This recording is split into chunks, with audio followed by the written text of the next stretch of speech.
మెడ్ plus లో అదే medicine అదే క్వాలిటీ, మార్కెటింగ్ డిస్ట్రిబ్యూషన్ ఇంకోటి అంటూ వీళ్ళకి అదనపు ఛార్జీలు ఉండవు. అందువల్లే 50 to 80% డిస్కౌంట్ లో మనకు అందిస్తున్నారు.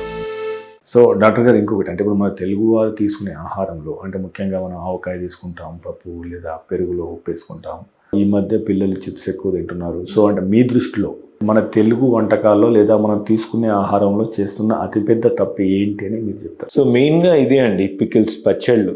ఎందుకంటే పచ్చళ్ళు మనం చేసేది యూజువల్గా విత్ సాల్ట్ అండ్ స్పైసెస్ ఉంటుంది, దాంట్లో ఇంకా మిగతా ఏమీ ఉండదు.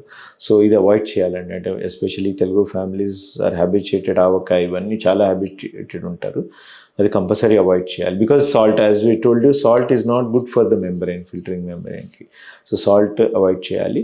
దెన్ పాపడ్స్, పికిల్స్ ఇట్లాంటివి కూడా బిజినెస్ కమ్యూనిటీస్ అంతా పాపడ్స్ ఇట్లాంటివన్నీ వాడుతూ ఉంటారు. అవి ఫ్రైడ్ ఐటమ్స్ కూడా తగ్గించుకోవాలి. ఇంకొక ఇంపార్టెంట్, పిల్లలు చిప్స్లో పైన అంతా కూడా సాల్టే ఉంటుంది, డైరెక్ట్ సాల్టే తిన్నట్టు అనమాట ఆల్మోస్ట్ అది. సో అది కూడా అవాయిడ్ చేయాలి. That again salt with oil అది. So that is also not good for health అనమాట. ఎస్పెషల్లీ బీపీ పెరుగుతుంది, ఫిల్టర్కి మంచిది కాదు. ఇప్పుడు బీపీ పెరిగితే కూడా బీపీ వచ్చి మళ్ళీ అక్కడనే ఎఫెక్ట్ అవుతుంది. ఒక ఫిల్టరింగ్ మెంబ్రెయిన్కి ఎన్ని విధాలుగా మనం ట్రబుల్ చేస్తున్నాం చూడండి. ఒకటి sugar, high sugars, high salt, high BP అన్నీ కూడా ఒకటే దగ్గర యాక్ట్ చేస్తే అది కూడా మెంబ్రెయిన్ ఎక్కడ తట్టుకోగలుగుతుంది. That's how they get damaged అనమాట. సో మెయిన్గా మన తెలుగు వాళ్ళకి నేను చెప్పాల్సింది ఫ్రైడ్ ఐటమ్స్ కానివ్వండి, పచ్చళ్ళు కానివ్వండి, చిప్స్ లాంటి మిక్స్చర్స్ కూడా కామన్గా తింటుంటారు. మిక్స్చర్స్ ఇట్లాంటివన్నీ హై సాల్ట్ కంటెంట్. కమర్షియల్గా దొరికే ఈ బేకరీ ఐటమ్స్ కానీ they have to use salt and maida అండి. Without that they can't produce thing, without that taste is not there.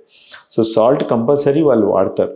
ఇప్పుడు ఈవెన్ మనం తినే చాక్లెట్స్, స్నిక్కర్స్ లాంటి చాక్లెట్లో కూడా సాల్ట్ వాడతారు. Because salt is the one which produces taste. So salt, sugar ఇవన్నీ కూడా taste కోసమే వాడతారు. సో అవన్నీ అవాయిడ్ చేయడం better rather than. So doctor గారు అంటే ఇప్పుడు మనం నేటి పిల్లలే రేపటి పౌరులు అంటాము. సో పిల్లల భవిష్యత్తు మనకు చాలా కీలకం. సో దీన్ని దృష్టిలో పెట్టుకొని ఇప్పుడు మీ పిల్లల విషయంలో మీరు ఎలాంటి జాగ్రత్తలు తీసుకుంటారు కిడ్నీ సమస్యలు రాకుండా? అది చెప్పడం ద్వారా అన్ని తల్లిదండ్రులకి మనం ఒక సందేశం ఇద్దాం, మీ పిల్లలకి వీటిని దూరంగా ఉంచండి, ఇలాంటి అలవాట్లు పెంపొందించుకోండి. సో మెయిన్గా వాటర్ ఇంటేక్ అండి. Hydration is very very important. So ఇంట్లో కూడా ఉదయం లేచినప్పుడు కూడా వాటర్ తాగించడం, పిల్లలతోటి స్కూల్కి వెళ్ళినప్పుడు కూడా ఒక బాటిల్ ఇచ్చి పంపించడం కంపల్సరీ. ఫినిష్ చేసుకొని రావాలంటే మార్నింగ్ నుంచి ఈవినింగ్. చాలామంది పిల్లలు వచ్చే వరకు అట్లనే ఉంటుంది బాటిల్. సో అలా కాకుండా కంపల్సరీ వాటర్ తాగి రావాలి అని. హైడ్రేషన్, నైట్ పడుకునేటప్పుడు కూడా ఒక గ్లాస్ వాటర్ ఇచ్చి పడుకోబెడితే మనకి చాలా వరకు డిసీజెస్, నాట్ ఓన్లీ కిడ్నీ అండి, అంటే hydration is important for heart also, other organs, స్కిన్కి కూడా ఇంపార్టెంట్ అండి హైడ్రేషన్. సో చాలా అడ్వాంటేజెస్ ఉన్నాయి. సో అదొకటి. సెకండ్ ఏంటంటే జంక్ ఫుడ్స్ కొంచెం తగ్గించాము. పిల్లలు పర్వాలేదు, ఎప్పుడో ఒకప్పుడు తీసుకుంటే పర్వాలేదు, కేక్స్ అని, మిగతా అని, చిప్స్ అని ఎప్పుడో ఒకప్పుడు ఓకే. బట్ రెగ్యులర్ హ్యాబిట్ లేకుండా ఇంట్లో ఎక్కువగా ఇవి స్టోర్ చేయకుండా ఉన్నట్లయితే ఆటోమేటిక్గా they get habituated for fruits like banana కానివ్వండి, గువావా కానివ్వండి, మన కామన్గా దొరికే జామ పండు, పొప్పటి పండు, బనానా ఇలాంటివి తీసుకున్నట్లయితే children also will get habituated to these things rather than getting attracted to that.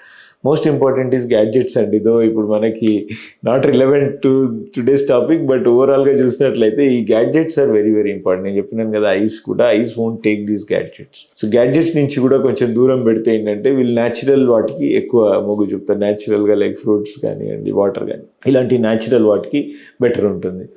So gadgets నుంచి కూడా దూరంగా ఉంచడం బెటర్ అండి పిల్లల్ని.